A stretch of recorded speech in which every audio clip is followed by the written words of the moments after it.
Bem-vindos a mais um encontro do nosso Philosophy Hub, o nosso café filosófico.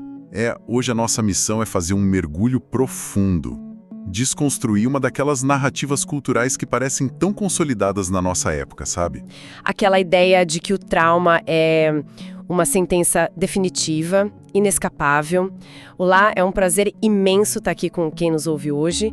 E esse é um tema denso, mas muito necessário. Com certeza. O nosso objetivo hoje é explorar os labirintos da mente humana. A gente quer entender como o cérebro realmente processa dores profundas. E o nosso ponto de partida é o trabalho fascinante do psicólogo George Bonanno. Sim, principalmente a obra dele, O Fim do Trauma, que foi lançada lá em 2021.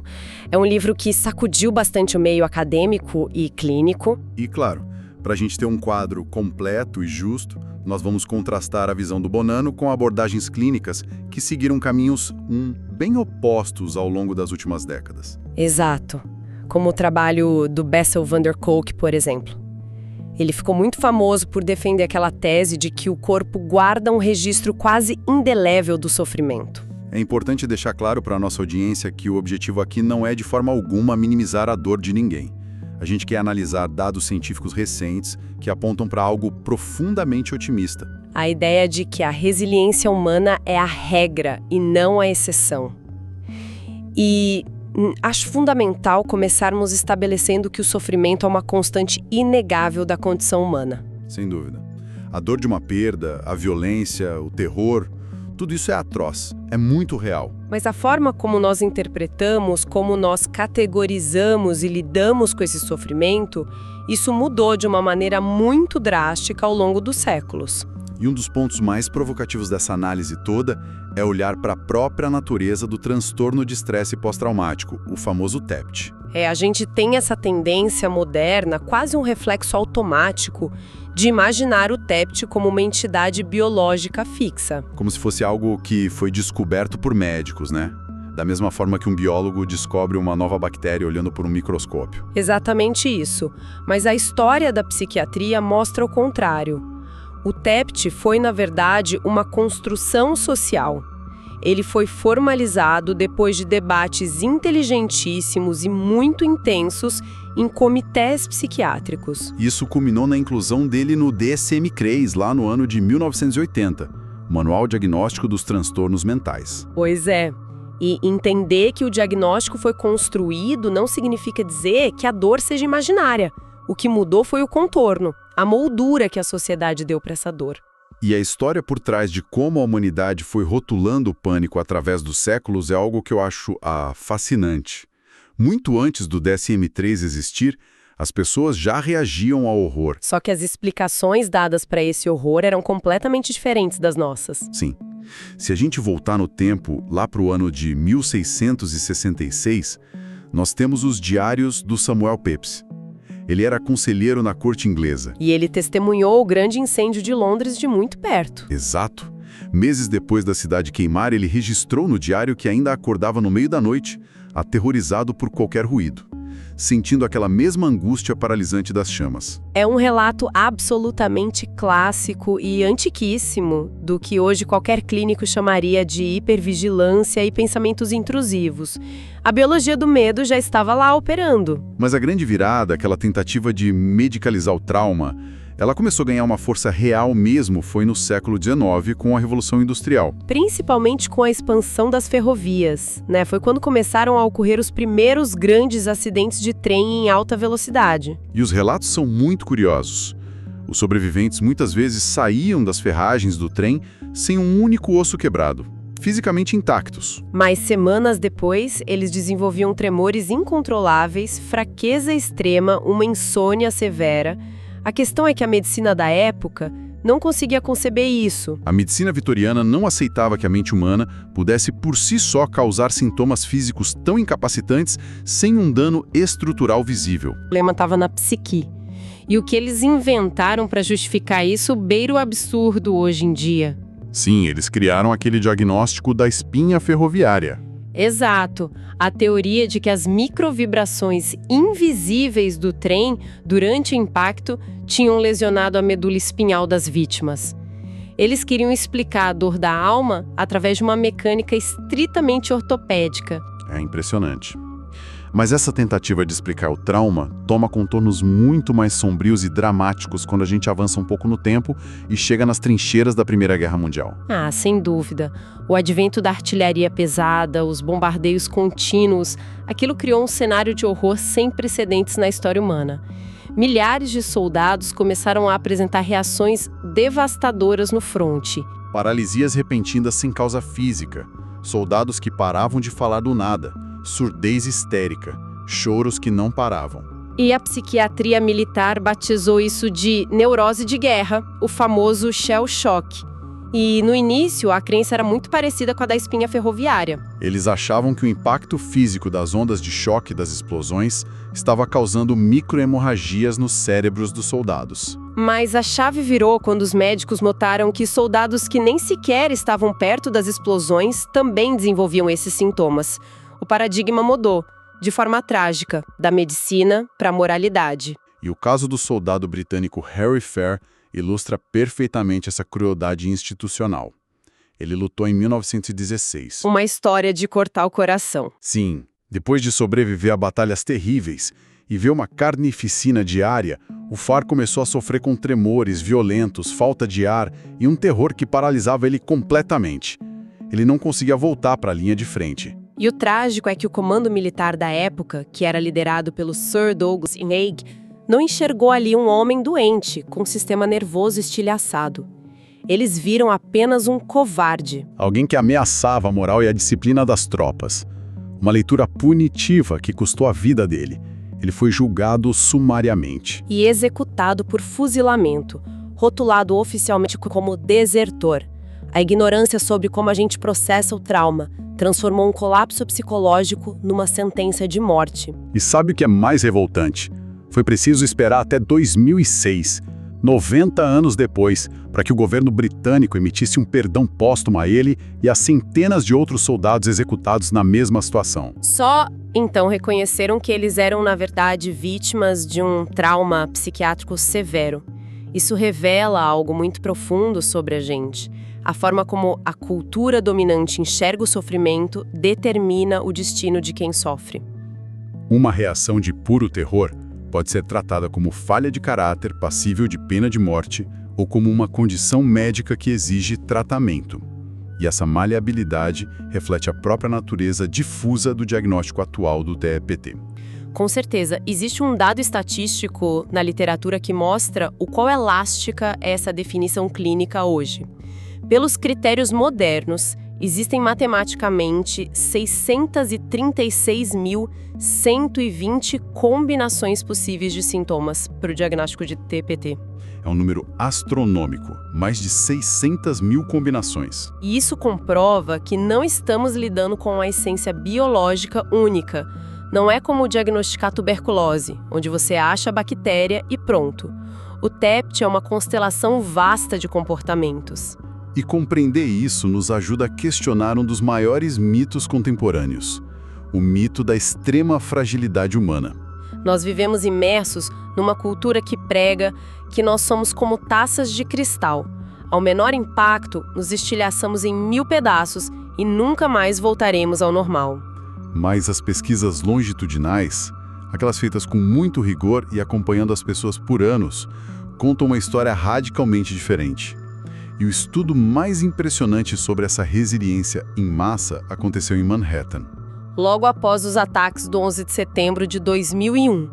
Foi um verdadeiro laboratório a céu aberto da dor e do pânico coletivo. E a expectativa geral na época, tanto da mídia quanto de muitos profissionais de saúde mental, era terrível.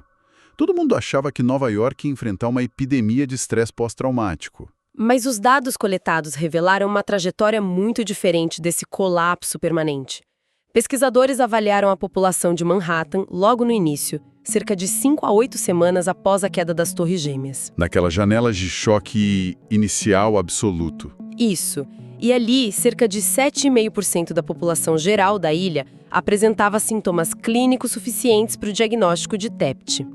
Claro que a geografia do trauma importa. Claro, entre as pessoas que estavam dentro das torres, no epicentro, esse número saltava para uns 30%. o que faz todo sentido no curto prazo. Mas o que realmente choca todas as expectativas é o acompanhamento de longo prazo.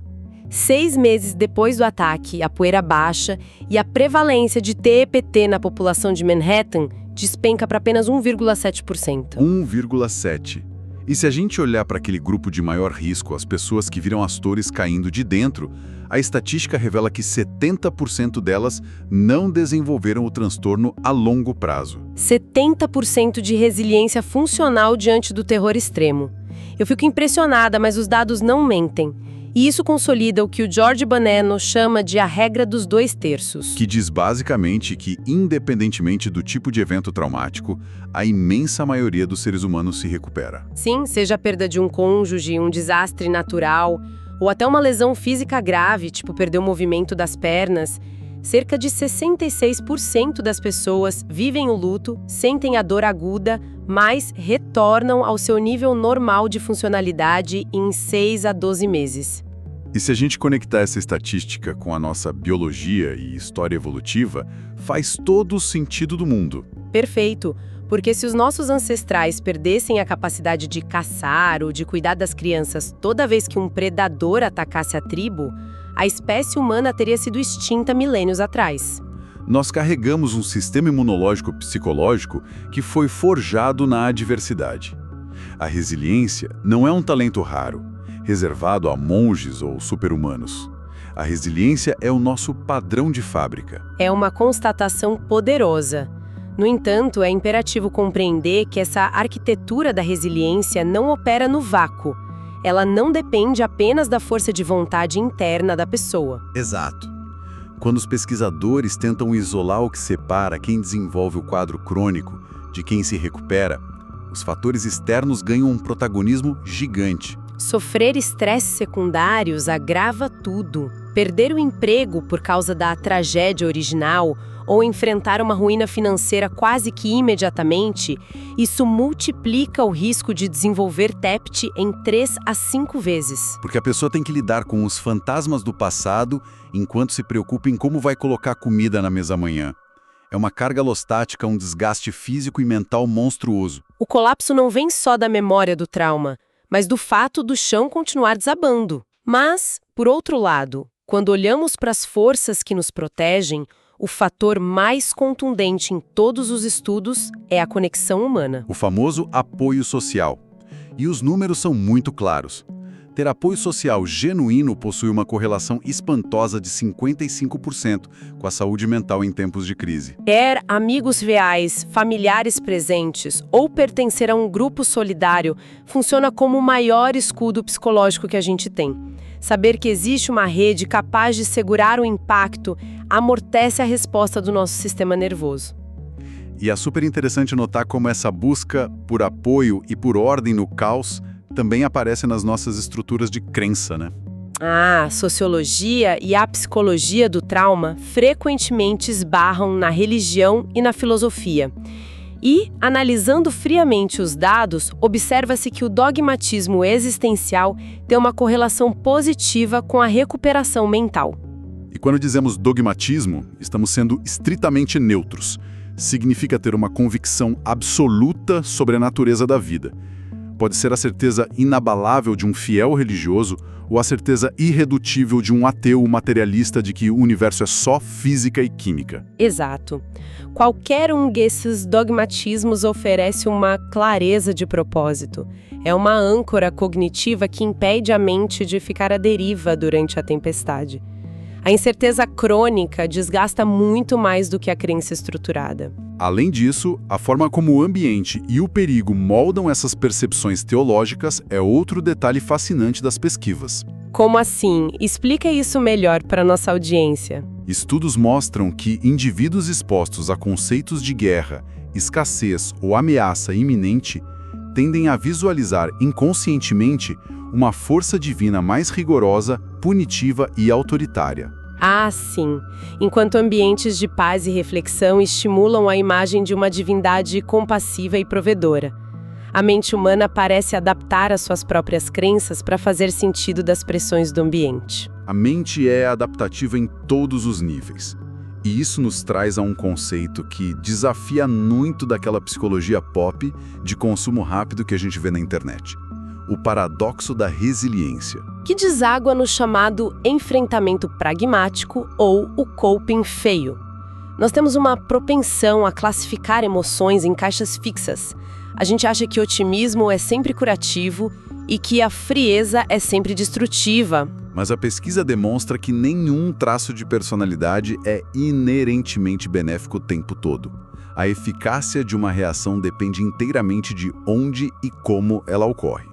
E isso vira o senso comum de cabeça para baixo. O exemplo mais forte disso é o estudo sobre o sorriso em diferentes contextos de trauma, o chamado sorriso de Duchenne. Que é aquele sorriso genuíno, involuntário, que contrai os músculos ao redor dos olhos e mostra uma alegria autêntica. Isso. Geralmente ele é visto como um indicativo de recuperação. No processo de luto convencional, pessoas que conseguem exibir esse sorriso, ao relembrar histórias afetuosas com quem partiu, tendem a se adaptar melhor à perda. Até aí tudo se alinha perfeitamente com o esperado, mas o quadro muda drasticamente quando a gente altera o contexto do trauma, não é? Muda completamente. Pesquisadores acompanharam sobreviventes de abusos sexuais severos.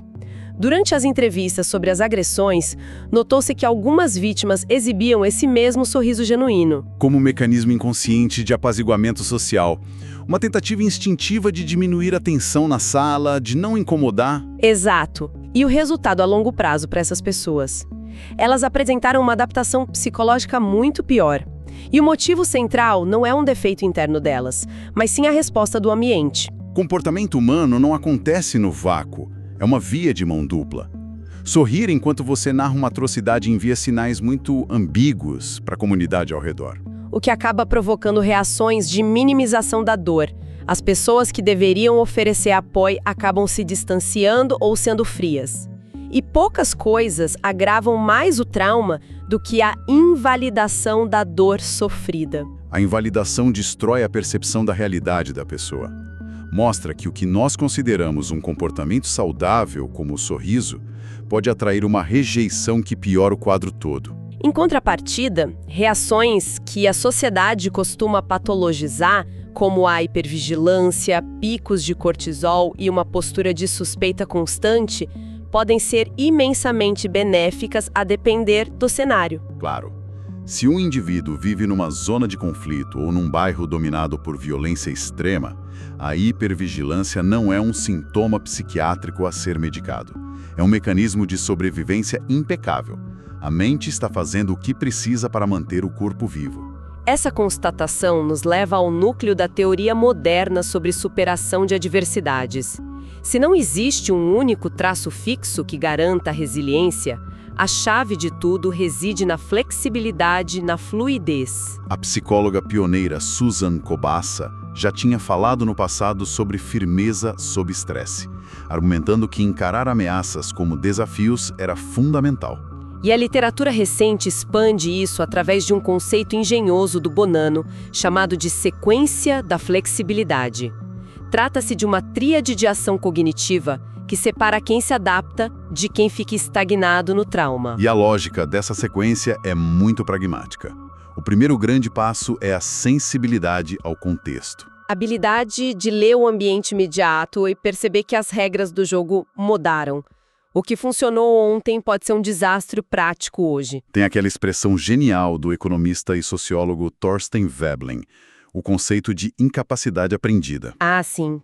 É basicamente quando um profissional treina tanto o uso de uma única ferramenta... Digamos um martelo. Isso. Ele treina tanto com o martelo que desenvolve um ponto cego profundo e começa a tentar resolver problemas de encanamento na base da martelada. Pessoas presas no trauma frequentemente sofrem dessa incapacidade aprendida, aplicando modelos mentais antigos a realidades novas. Uma analogia perfeita.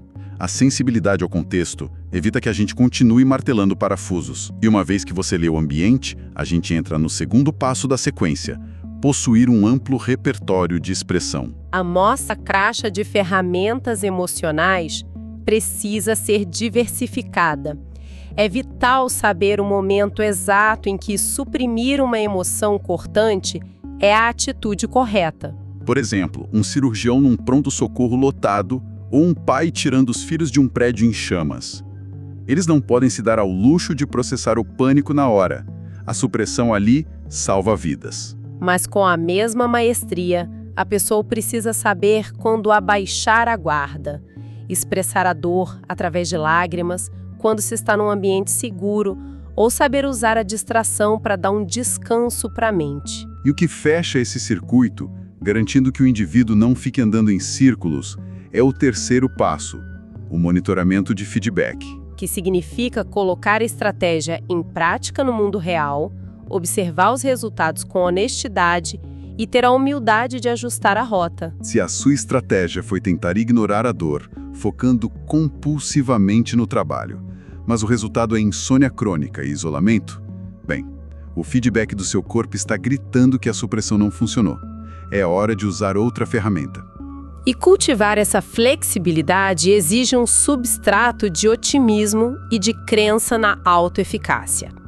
Não aquele otimismo cego, mas a convicção de que você tem alguma agência sobre o próprio futuro. Tem uma intervenção clínica muito interessante na literatura para treinar isso, que é o exercício do melhor eu possível. É uma prática deliberada excelente. O indivíduo senta e escreve detalhadamente sobre um cenário futuro onde as adversidades presentes foram contornadas. Você visualiza como o ambiente estará, quais competências foram desenvolvidas. E ao focar nessa narrativa, não se trata de mero escapismo, certo? De jeito nenhum. A pessoa está fisicamente forjando trilhas neurais que consolidam a esperança. A ameaça atual perde aquele aspecto de finalidade reversível e passa a ser vista como um obstáculo na caminhada até aquele cenário projetado. E sabe construir essa arquitetura cognitiva de esperança nos leva a pensar sobre a nossa própria comunidade aqui. Criar espaços de clareza intelectual e debate compassivo, como o nosso café filosófico, é uma forma de estruturar uma rede de apoio. Sem dúvida. Por isso, quem nos acompanha e valoriza essas reflexões pode ajudar a cimentar esse espaço. É só curtir e compartilhar este material com outras pessoas. O conhecimento estruturado diminui a nossa vulnerabilidade coletiva. Uma reflexão muito oportuna para o momento. E caminhando para o encerramento da nossa análise de hoje, nós precisamos abordar o maior de todos os dilemas práticos que encontramos nas nossas relações cotidianas. Que dilema seria esse? Quando estamos de frente para alguém que acaba de sofrer um baque terrível, seja um luto súbito ou um acidente, o nosso instinto costuma nos empurrar para dois caminhos distintos, ambos cheios de armadilhas: a normalização e a validação. Esse é o grande nó da empatia, onde a gente costuma errar, mesmo com as melhores intenções. A normalização é aquela postura de tentar tranquilizar, dizendo coisas como "o tempo cura tudo", "você vai superar". O objetivo é tentar tirar o peso do isolamento da pessoa, mostrar que a dor faz parte da vida.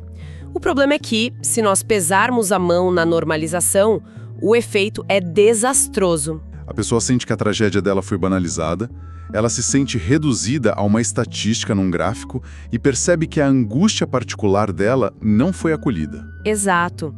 E no outro extremo do pêndulo empático, nós temos a validação.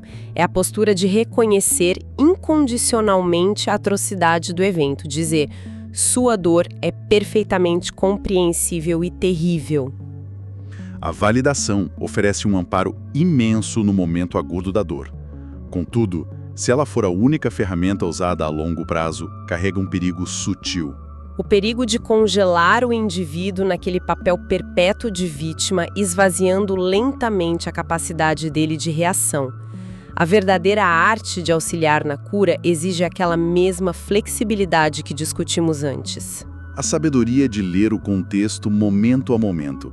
Saber a hora exata de validar a dor insuportável hoje, para só então, de forma gentil, normalizar a recuperação e a resiliência possível amanhã. O que nos fornece uma grande síntese para o nosso mergulho filosófico de hoje.